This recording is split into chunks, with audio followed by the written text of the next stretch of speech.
I saw a great title that it had to have been some Vikings guys trolling the Bears, where it just said, in relation to Caleb coming out and saying in that, or in the book, that he wanted to be a Viking, it said, JJ McCarthy is living out Caleb Williams' dream of being the Vikings starting quarterback. Well, if he ever plays. If he plays, hopefully if he plays. But apparently, so far, so good at Vikings OTAs. Ziggy, I'll throw back the discussion into your ballpark. I'm sorry, did you say so far so good for JJ McCarthy? Yeah, I did. No. So far, he looks like the best quarterback in the entire NFL in OTAs. I get that it's OTAs. I thought so far so great was coming. I thought I would have bet $1 million. So far so great, but I mean, what has JJ McCarthy said? He came out and said, "I'm bigger, I'm stronger, I'm faster." Like Edgerrin Cooper. That's true.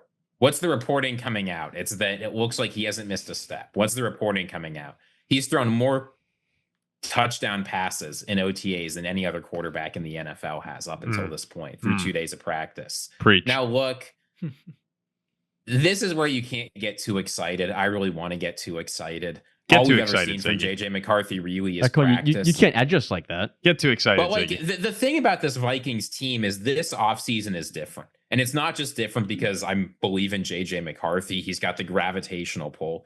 It's different because every single person is in the building. Unlike the Packers, not a single player missed. Even Justin Jefferson, who hasn't been there in 3 years, was there. So, like, look, here's the thing. What's the motto for the Vikings this offseason? Paul, do you know what it is? It was more as expected, right? Just win, more is required. More is required.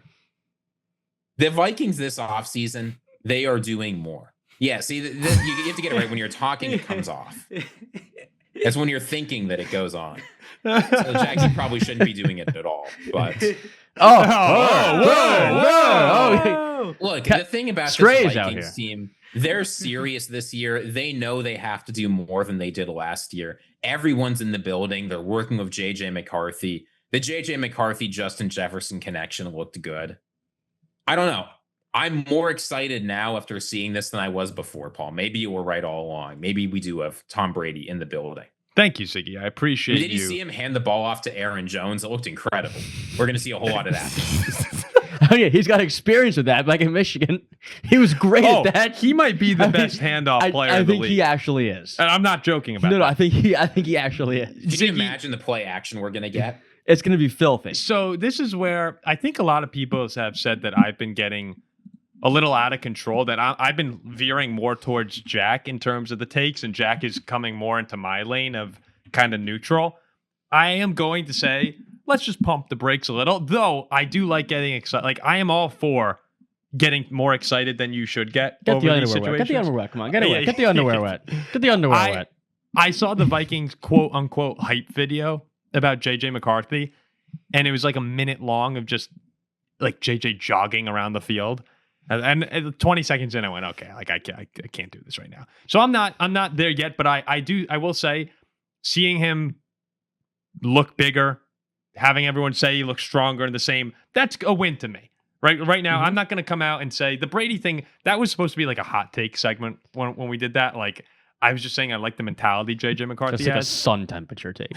I didn't call him Tom Brady as a player. I called him Tom Brady the mental side of it, which I think is very important.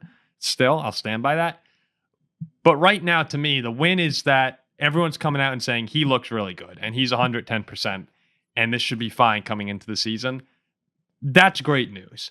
Now it's a matter of, okay, let's build day by day here as we get closer to the season, and everything leads up to a really hard opener on Monday night against the Bears, where you have two teams that have a lot of question marks, but also I would say a lot of expectations, despite two young quarterbacks coming in and playing.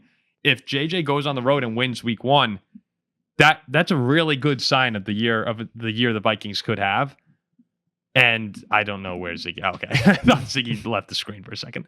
So I view this as a win, even though I'm not going to sit here now and say we're going to the NFC Championship game.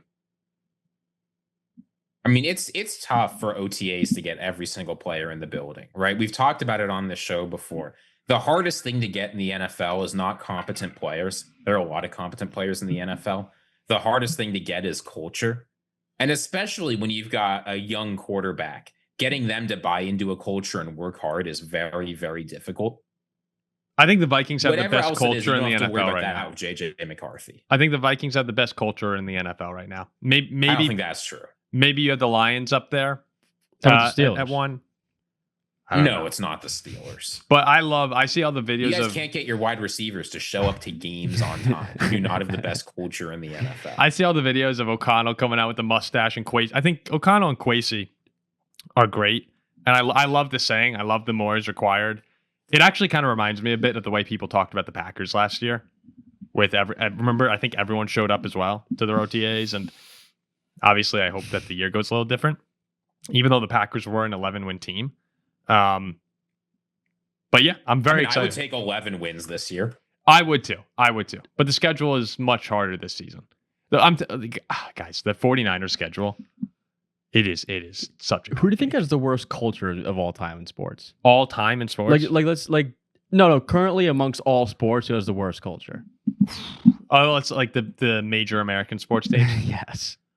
I mean, I think it's hard because there's a change, but last year it would have been the Jets, right? Oh, man, the Jets are up to. I mean, the Pirates have to have I think it might be the Angels. Angels the are bad. Angels are bad, but the thing is I think the Angels don't have the added factor of we're supposed to be good and it's failing, which makes that's the single worst thing you can do to a culture is when you're supposed to be good and you're terrible. Remember last? I remember last year. Looking back, I just have to say this. It's hilarious. Please, it's fine. Uh, I think we're done with the Vikings or segment. 2 years ago, it was Shohei Ohtani. It was his last year on the Angels, and he was starting at the A's in Oakland, and he had to let the Angels know he wasn't going to make his start on time because he was sitting in traffic. Yeah, I mean, at the same time, in Trout's baseball, I injured. actually think the worst culture is probably the White Sox, right? That's up there, yeah. You wouldn't put It's the, so the bad for them Pirates in up there? Chicago. I mean, aren't the, and I might be wrong, but aren't the Pirates chanting "sell the team" every Yeah, single Pirates game? are up there. For Yeah, sure. but the thing is, like, the owner's bad, but on like the level of the players, I mean, I don't think the Pirates are great, but like the White Sox, it's We're not as bad as the White unbelievable. Sox. Yeah. Also, the White Sox, you have Marlins. people booing their team for winning a game. If you want to look at it from how bad how bad do the fans feel? The team won a game and they were booed. The Rockies are 9-45. They're pretty bad. They just beat the Yankees. so- 1 out of 3. Yeah, still. I mean, but still, they don't win many games. Yeah, that's true. The you know who actually I think for a second they have a great culture in general, but after the Luka trade, I mean the Mavericks are just Oh, they're riding. that was just not a They're good. riding sky high. But I don't think the team had a bad coach. No, I don't think they did either. That was just a ridiculous decision. Could be the Jets. Jets is pretty bad. Jets is bad, yeah. Browns is. I mean, now that Deshaun Watson's coming to meetings, it's probably the Browns. Yeah, I think it is the Browns. They have a 5-way QB battle. Any hockey teams? Actually, might go the Chicago White Sox, actually, if I had to pick a I think the White worst. Sox have to be at least the favorites Yeah. for worst culture. Yeah, I think I'd go the Wait. White Sox. Did you see that the Browns right now are putting out every single day a like stats chart about how their quarterbacks did in OTAs, like their completion percentage, touchdowns, interceptions? Who's doing this? The Browns. No, I didn't see that. Well, they're just baiting everyone into eventually getting Shador to start. I mean, Shador did have the best day. Yeah, Shador Sanders will be starting week 1 for the Browns. You can take that to the bank right now. No, he's like, I thought he was like, Shador is the best quarterback on that team. he's like plus 800 to start a game all year. He will be starting week 1 for the Browns. If you can show me where he's plus 800 to start a single game all year, I'm putting. Or it might have been that. My But entire it was a savings on solid plus number. I saw it on Instagram. I don't know the exact book. I mean, if you're a Cleveland Browns fan right now, just tell me Tell me if you would rather see Shador or this guy. Like Shador's plus 300 to start week 1. Well, let me ask you, Jack. If you put yourself in the position of a Browns fan, Oh, was it that? I thought it was any game. Watson's out. Do you want Shador or Kenny Pickett starting? I'd rather have Shador. You know who Jack wants. Well, He yeah, wants I mean, Kenny Pickett over. I'd rather have Shador. I'd have Shador over Flacco. We're not going anywhere with Joe Flacco. And I want Shador over Dylan Gabriel because I think Shador is better than Dylan Gabriel. No, Gabriel's better. I don't. think in Dylan the NFL. Gabriel is bad Bone X. He was brought into that system and couldn't get it done. No, Gabriel killed Shador back in college. I'm telling you right now that the Browns are filled with backup quarterbacks, and Shador Sanders is the only one of them that has a reasonable chance to make them a competitive team this year. What's the difference in him and Dylan Gabriel? His last name? Gabriel's better than Sanders. The Browns drafted him first. They know it too. The size, the arm strength, the athletic ability, the ability to read the field. Gabriel's better than Shador Sanders. I'm starting Gabriel or Pickett. I just don't think that with either of those guys starting. Now, look, I guess I'd rather have Gabriel than Pickett, but to me, the ceiling for their Shador had season is Hunter. highest with Shador. Hunter did all the work anyway. Hunter? Yeah, he did everything anyway.